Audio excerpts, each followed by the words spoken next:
When the web started, I used to get really grumpy with people because they put my poems up, they put my stories up, they put my stuff up on the web, and I had a belief, which was completely erroneous, that if people put your stuff up on the web and you didn't tell them to take it down, you would lose your copyright, which actually is simply not true. And I also got very grumpy because I felt like they were pirating my stuff, that it was bad. And then I started to notice that two things seemed much more significant. One of which was places where I was being pirated, particularly Russia, where people were translating my stuff into Russian and spreading it out into the world. I was selling more and more books.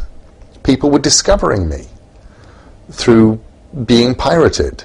And then they were going out and buying the real books. And when a new book would come out in Russia, it would sell more and more copies. And I thought that was fascinating.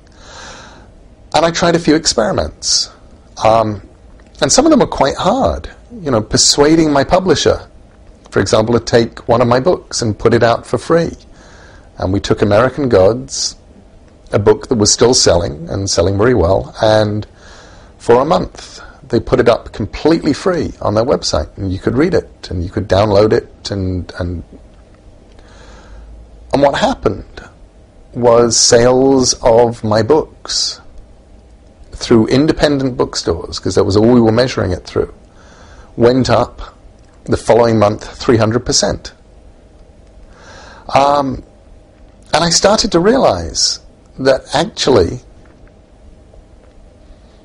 you're not losing books, you're not losing sales by having stuff out there. And when I give a big talk now on these kind of subjects, and people say, well, what about the sales that I'm losing through having stuff copied, through having stuff floating out there?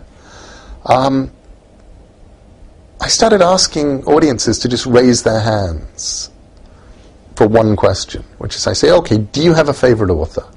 And they say yes. And I say, good. What I want is for everybody who discovered their favorite author by being lent a book, put up your hands.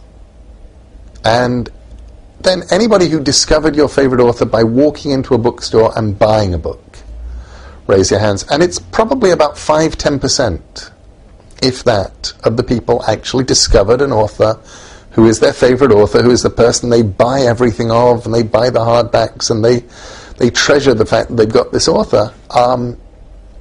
Very few of them bought the book. They were lent it. They were given it. They did not pay for it. And that's how they found their favorite author. And I thought, that's really all this is. It's people lending books. And you can't look on that as a lost sale. It's not a lost sale. Nobody who would have bought your book is not buying it because they can find it for free. What you're actually doing is advertising. You're reaching more people.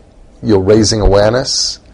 And understanding that gave me a whole new idea of the shape of copyright and of what the web was doing. Because the biggest thing the web is doing is allowing people to hear things, allowing people to read things, allowing people to see things that they might never have otherwise seen. And I think basically that's an incredibly good thing.